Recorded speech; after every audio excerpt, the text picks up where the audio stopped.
often I think, would my mom find this interesting? Obviously, my mom doesn't represent every target audience for every one of my clients, but thinking Yeah. about before you just start sending things off, because we can get so engrossed in the acronyms and Mm. the industry language and just think that everybody else is going to care as much as we do. It's just pausing and putting yourself in the shoes of the person that you're trying to speak to. Pausing and asking, do they know what this stands for? Do they know why this is so important? Am I considering if this is the best time of day or the best format for them based on the context of their lives? So, yeah, stepping back and putting yourself in the shoes of somebody who doesn't know as much as you do about all the insider Welcome stuff. to Brand on the Rocks, the podcast that distills bold ideas into clear messages you can actually use. Each week, we serve up conversations, audits, and straight pours of insight to help you cut through the noise and grow your business. Hosted by brand strategist Ryan Holck, this is where clarity comes neat and your brand gets remembered. Ashley, welcome to the Brand on the Rocks podcast. Thanks for having me. I'm so excited to be here. It is so good to have you. We have known each other. I was thinking about this yesterday for probably at least a decade or more. That's And so for the people who don't know you and haven't been part of your world, tell us a little bit about who you are.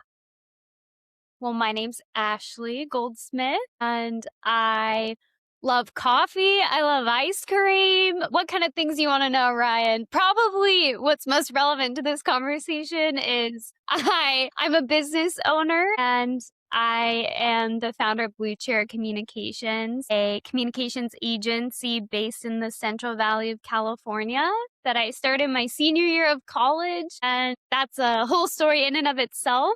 But learning and growing every day as an entrepreneur and loving to connect with people-oriented organizations, nonprofits, government type public agencies, and small businesses to communicate more effectively. Very cool. So what is it about people oriented that you're attracted to? I think I'm drawn to people-oriented nonprofits, agencies, because that is who I am. I just really love people, and it's hard for me to get excited about things if I can't understand a pretty clear, direct impact, positive impact that whatever we're doing, whatever my client's doing is having on the people in my city, community, or world. So I think just because that's how I think and what gets me excited, I tend to be drawn toward those kind of projects and clients. I would agree. I've got similar feelings, and I find that I am attracted and repelled by clients for odd reasons, and it usually comes down to that. Like, do I feel Mm, like we have a mission alignment? yes. In Blue Chair, how does that impact what you guys think about, who you think about serving, how you even search for clients? Great question. We thankfully over time, my gut instinct has gotten a little wiser Mhm. through trial and error, through Yep. painful experiences. Um, you know, I think that in initial conversations and interactions and meetings with whoever the point person is who is interested in our services, I think I can tell by the way they treat me or Mm, by the way they email me, interact, or what I've heard about them through other business owners, nonprofit leaders, whether or not they care about people. mhm. I tend to be pretty optimistic, so I think sometimes I'm still grown wiser and I still make mistakes and I'm not always able to discern that, but it's crazy how a lot of our clients have come from referrals. And so because of that, we tend to get connected with other people-oriented organizations. They see that that's what we value, and then they recommend us to another business or organization who cares about those things too. So it's kind of been a natural progression. And I know I didn't give you a specific answer as to what it is I look for, but maybe if I had to simplify it, the way that they talk to me, the way that other people talk about them, and the questions they ask me in our initial meetings help me understand what they prioritize and whether or not that's people or other things. So I'm always fascinated by how different agencies handle those first client conversations, like whether it's on the phone or it's in person and you're kind of doing discovery and trying to figure out who are you and who are we and does this work. When you go into one of those meetings, what do you go in hoping to learn about them that helps you figure out how can I help serve them well? To know what brought them to this conversation with me. And so, what is frustrating them in their organization or business, or what are they tired of doing and they're trying to ask me to do? So, first figuring out why are we here right now? What are you looking for? And what are your pain points that you're hoping I can help resolve? And are your expectations realistic Mm, for the budget that I anticipate you have or that you communicate you have for the results that you're hoping to see within a year from now? And are you putting pressure on marketing that marketing cannot carry? So when you describe your pain points that you have, I want to try. It's maybe not possible to identify that in one conversation, but can I sort of discern if those pain points go way too deep and they are a personnel or a structural or a human resources issue? I don't know. Or do you have a good understanding of how to run a healthy organization or business and you're looking to get more clients, get more volunteers, get more donors, and your expectations are fairly realistic, or you have the ability to listen. And if I say I'm not sure that that expectation is realistic, that conversation goes well. mm. Both of us are humble enough to be able to have a conversation on that topic. So those are kind of the things I'm looking for. I think there is something amazing that happens when you can build rapport at that level really fast with a client, that there's a teachability and like I'm ready to go the extra mile for you, but we've got to have some guardrails here, and some Yes.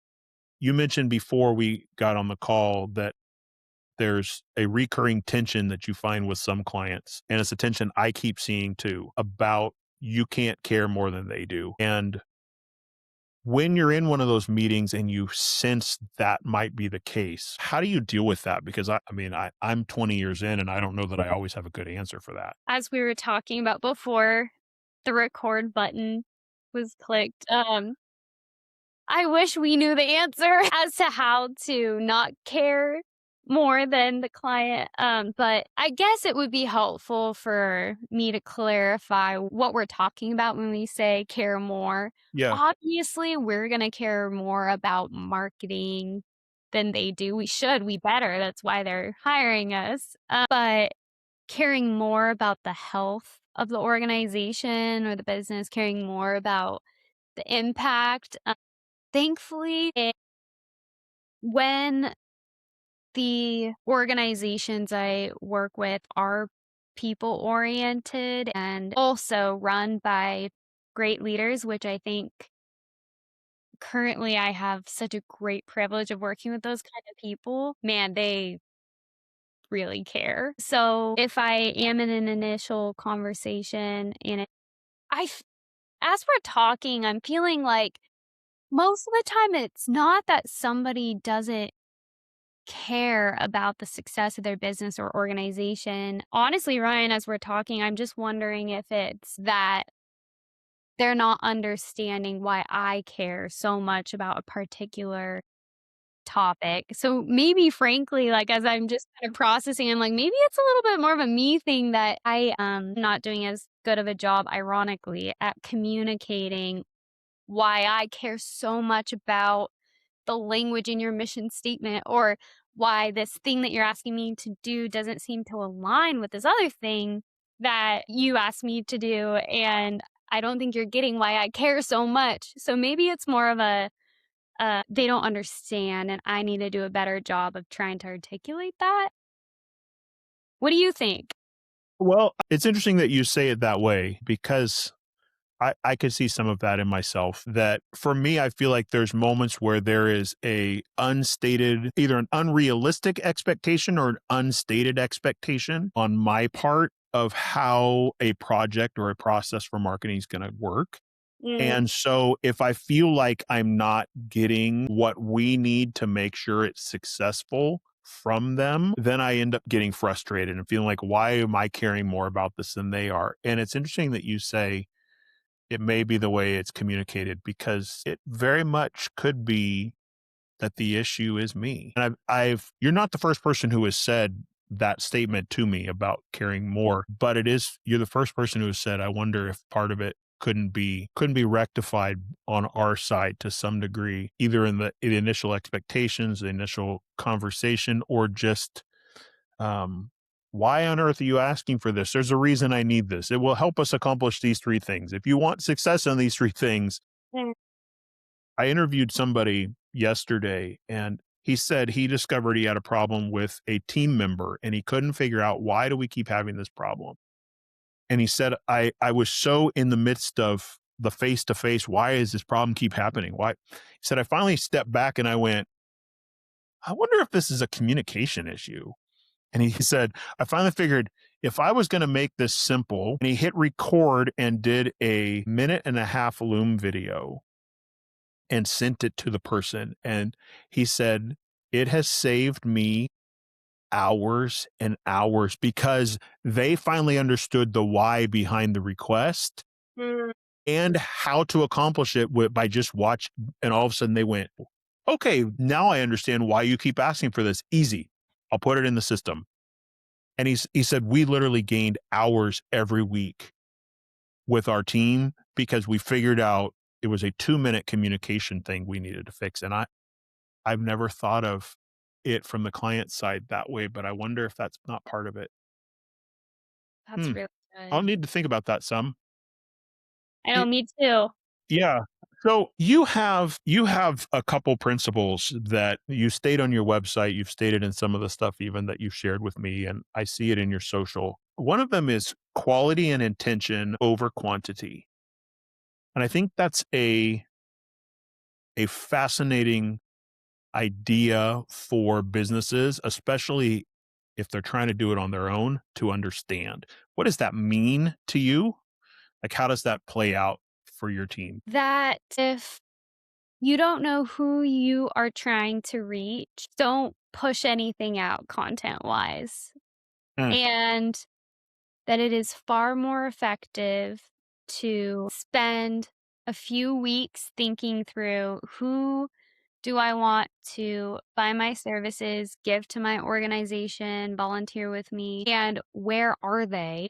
Meaning, are they even on social media? Something that, even though we do a lot of social media work, I will meet with clients, and in our initial conversation, maybe they are coming to us wanting us to help manage their Instagram account. And when we learn more about who it is that they're trying to reach, maybe we find out that that demographic of people doesn't even use Instagram.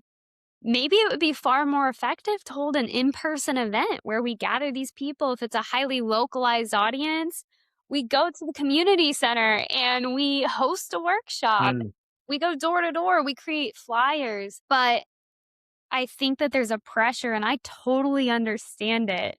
I feel the tension too, even in my own business, that, well, it just seems like these are the things that you're supposed to do if you're running a business. We're supposed to post on this platform and this platform, and I think we're supposed to post this kind of stuff. But it all starts with who are you trying to reach and where are they?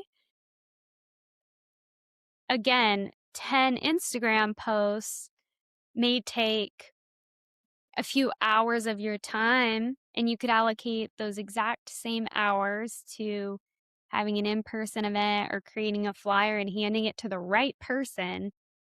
And the ROI is going to be much higher because you spent a little bit of time thinking through your strategy. Yeah. So much of that comes down to intention. Like, what do you intend to do? And if that's what you intend to do, let's call them to the right thing. Mhm. So in nonprofit space, I fought that a lot because people were like, I need my stuff, even, I need it in the bulletin. I need it on the event website. I need it, you know, here's 52 places I need it. Well, your audience doesn't exist in any of those places. So why, but somehow the leader feels like they've been more accomplished if they've done it. Mm. So the interesting part to me is sometimes I feel like I was really successful helping a leader, business leader, nonprofit leader think about that. And other times it didn't go quite as well as planned. So when you're in a conversation with a business, how are you helping them think through or even audit? Like, did this content speak to the right person? Did Mm. that flyer really, do you have a process for helping them kind of think through like the next step implementation of who you want to reach? Yeah. So after the fact, after you've Yeah. something, Yeah. yeah, really it's evaluating the data. And practically it can look like if it's social media, website, it's email newsletters, looking at did people engage with it? Not just did they like the social media post, but did it accomplish the action we were trying to get them to take? So, very practically, if this is where thinking through how are we measuring success is really important. Who are we trying to reach? Because maybe you create a really cool TikTok video and it goes viral, but did it get people Mm. ages for I don't know, 20 to 25 to register for this online course? If you got 1,000,000 views and no one from that age demographic registered for your course, then is it a success? It looks cool, but so we'll review the analytics Hmm. and ensure that the analytics and data that we are reviewing is in line with how we're measuring success. So we're tracking how many people from this age demographic signed up for our course, not how many views did we get on the video, because we've already established and clarified together that what success is. Yeah. Do you have anybody who you've helped make that turn? And I don't need their name, but just where you've gone, we helped them make that shift and saw a dramatic difference.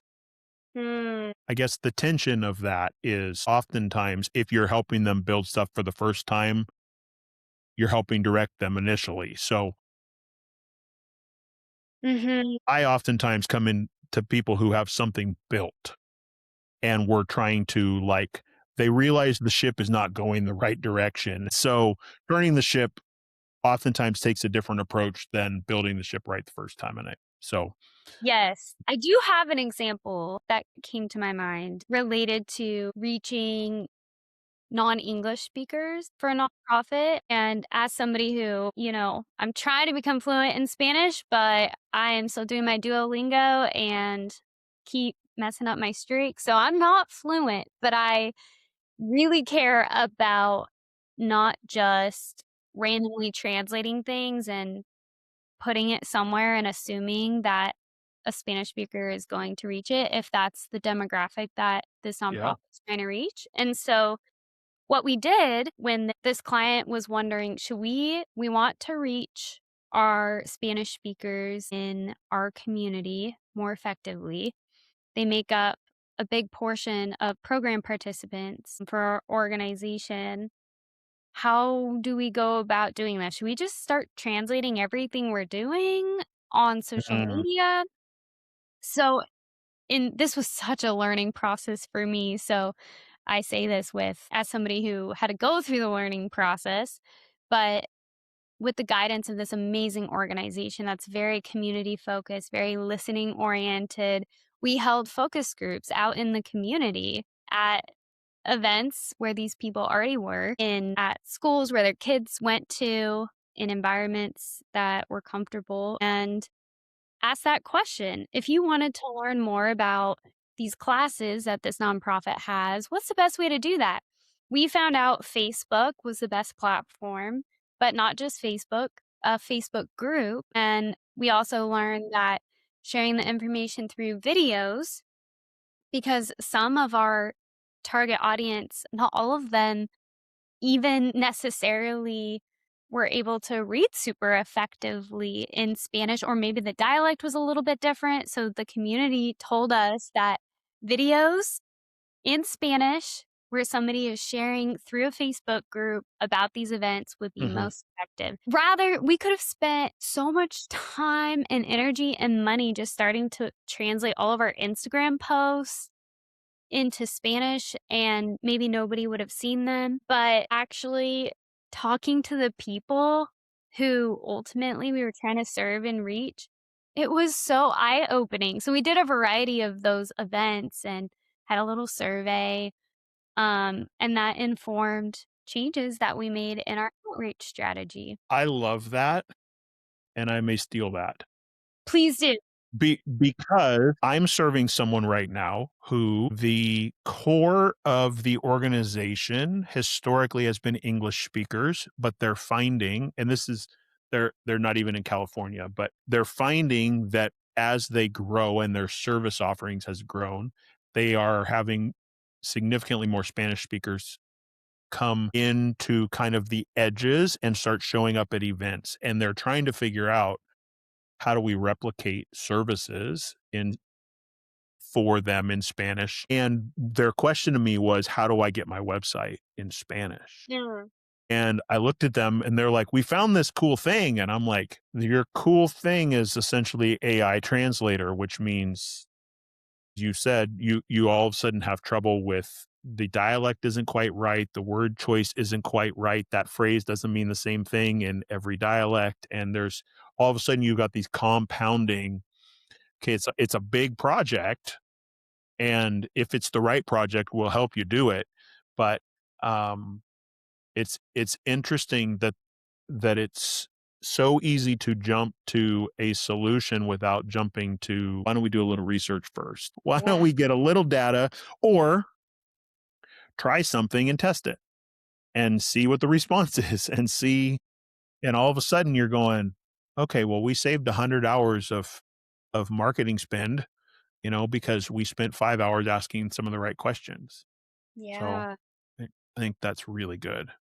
Really Takes good. a lot of patience and humility on my part. I'm sharing like a story that was successful, but man, there have been so many times where I just made assumptions and didn't go well. So it's great the more that I can realize I don't know everything and talk to the people who are actually Mm, most impacted by the situation, that we can be in this meeting room and none of us in the room have any idea what it's actually like to be walking in the shoes of the people who we're trying to serve or trying to communicate with.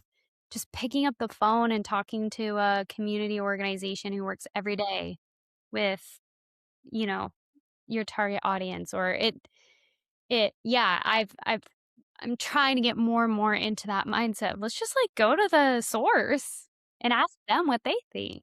you're really advocating for an audience first approach. Yeah. I had a marketer one time, like in the middle of, I was on her podcast and she's like, you're saying you want to know context before you create content. I'm like, yeah, because otherwise my content's not going to work. Mhm. And she's like, you're asking questions that people don't ask. And I'm like, but I think that's what matters. For the business owner out there who doesn't have a marketing team on speed dial, doesn't have their phone a friend essentially, which I call myself often. I'm like, my number, like when they need help, they call. As they're thinking about this idea of how do I make sure I'm thinking about the audience first, I'm making decisions based on what's going to matter to them. What are some things practically that they could do in their business to start changing how they think about the next marketing, the next social post, the next email they send that would help them better engage in that audience first approach? This is going to sound so silly, but it's the first thing that came to my mind. I'm going to share it is for me, often I think, would my mom find this interesting? And she does such a great job at every once in a while. I'll send something to her and I'm like, with no context, mom, does this make sense? And obviously my mom doesn't represent every target audience for every one of my clients, but thinking Yeah. about before you just start sending things off, because we can get so engrossed in the acronyms and the industry language and just think that everybody else is going to care as much as we do.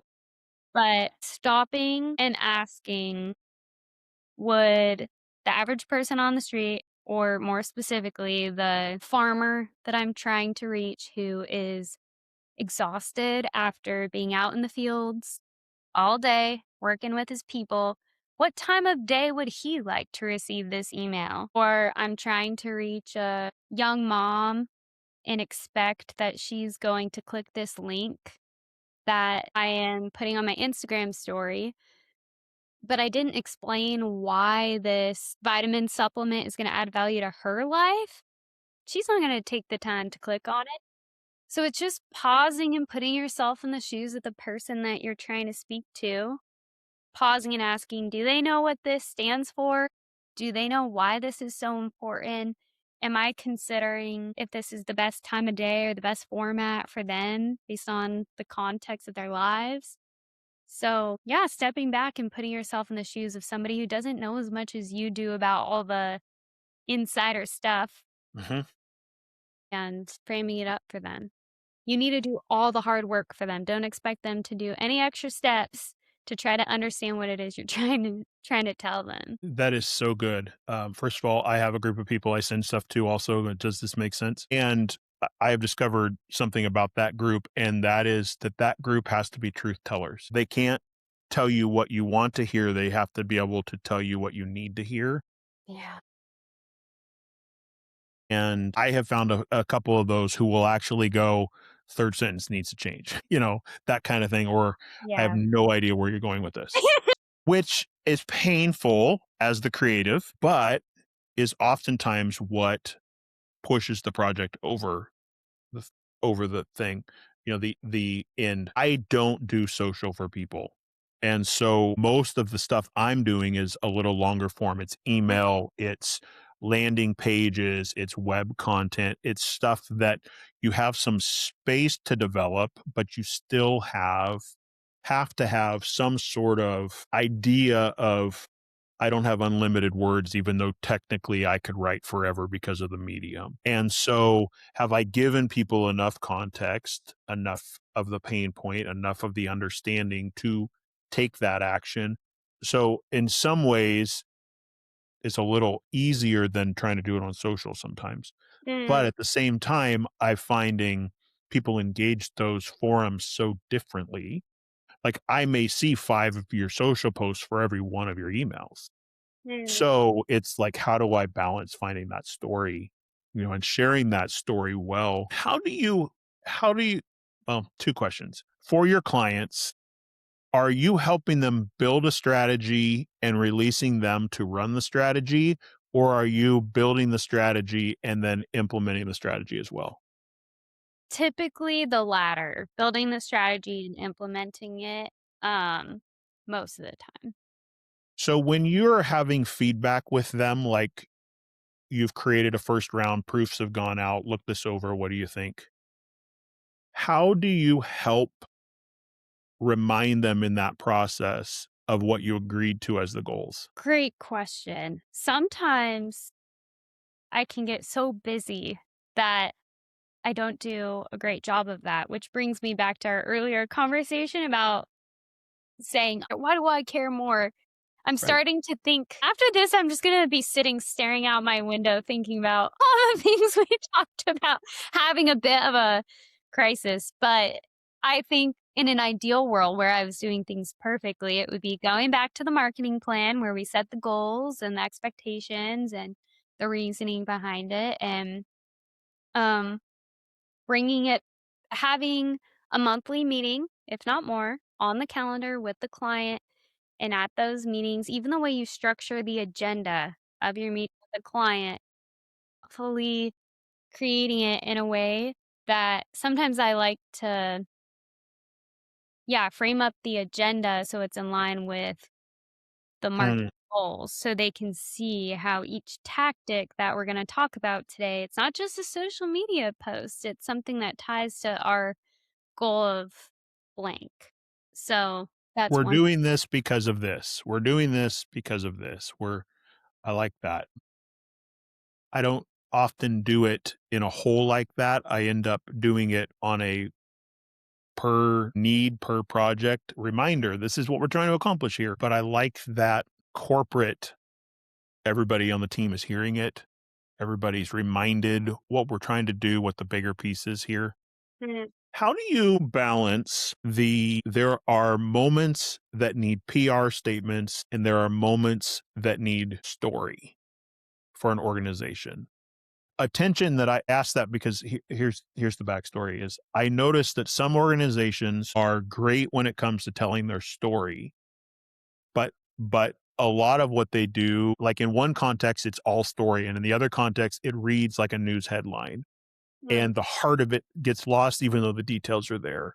And so I'm curious, like, how do you find a balance between sometimes there's moments that just share details and other times there's like a need to grab you by the throat emotionally where you go, I need to act.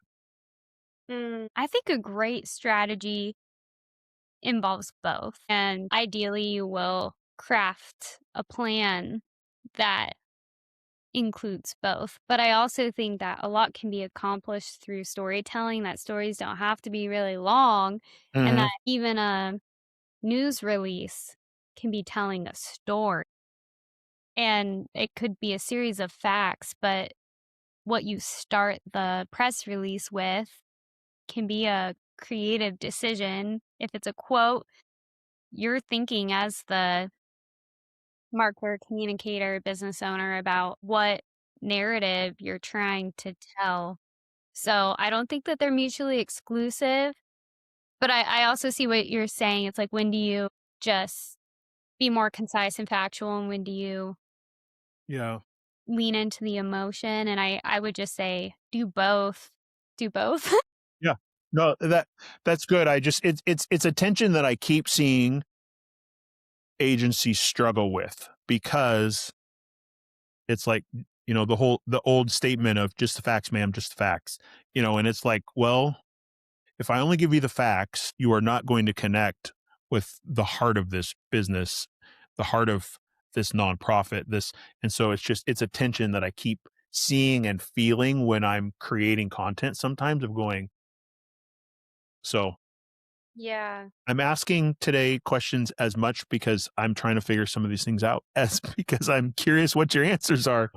Yeah. You know what came to my mind as you were sharing that is, I think we live in a age currently, at least in the United States, with people who spend a lot of time on their smartphones, where the question you really have to be asking is what's going to get people's attention. Hmm.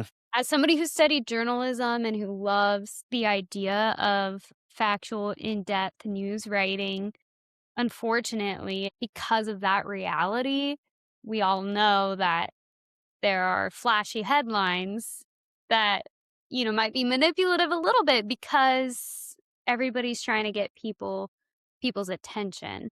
So I think that's the question probably that can guide our decisions as to how we're going to put this information out is how do we actually get people to look at this, open it. And it doesn't have to be manipulative. That's something I'm passionate about, is especially with the work we do and the ultimate goal we're trying to achieve, but it needs to be strategic and thoughtful.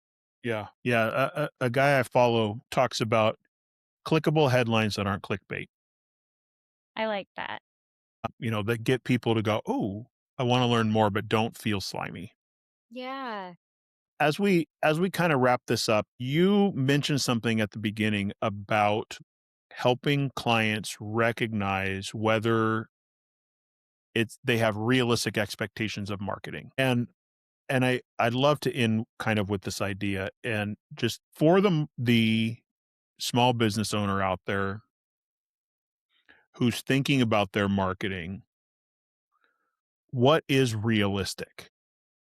He, I mean, I think I have an answer. I'm sure you've got an answer, but like for the person who doesn't do marketing every day, what what is realistic to even imagine that you could do, or at what point do you go, you're going to need a team? Such a thoughtful question. One thing I'd encourage people to do is do a quick Google and find out what percentage of revenue are similar businesses in similar industries, similar nonprofits in similar sectors spending on marketing.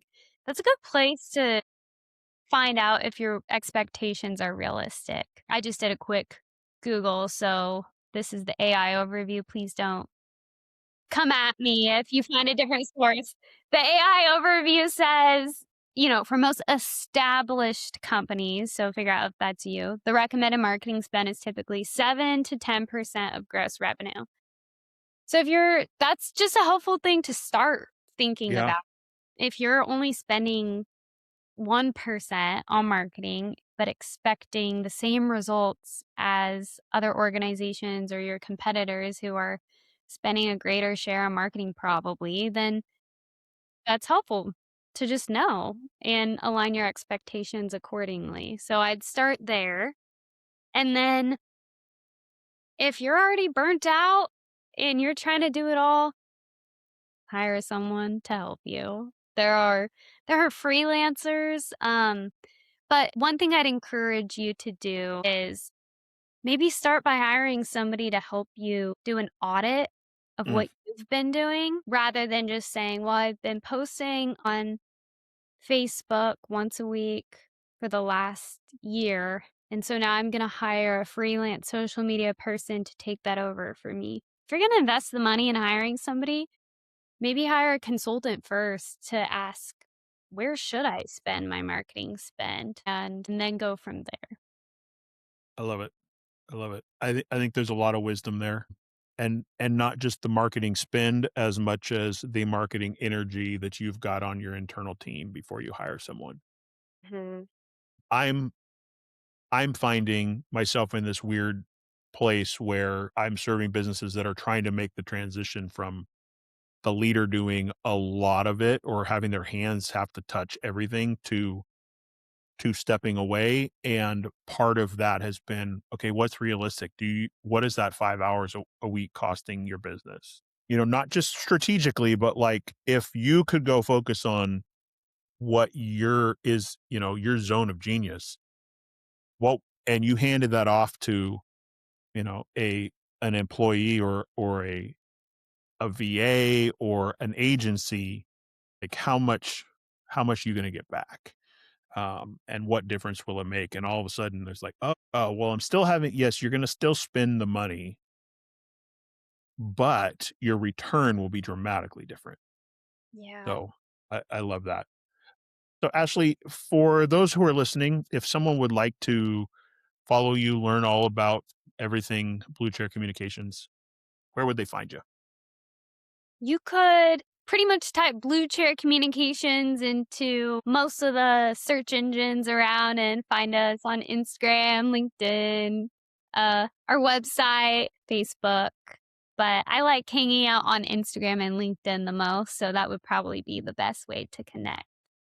Awesome. Awesome. Well, thank you so much for today, for hanging out. I always love connecting with you and hearing kind of your insight into stuff. And have a similar heart, but think about some of the delivery in ways that really kind of challenge me. So I appreciate it.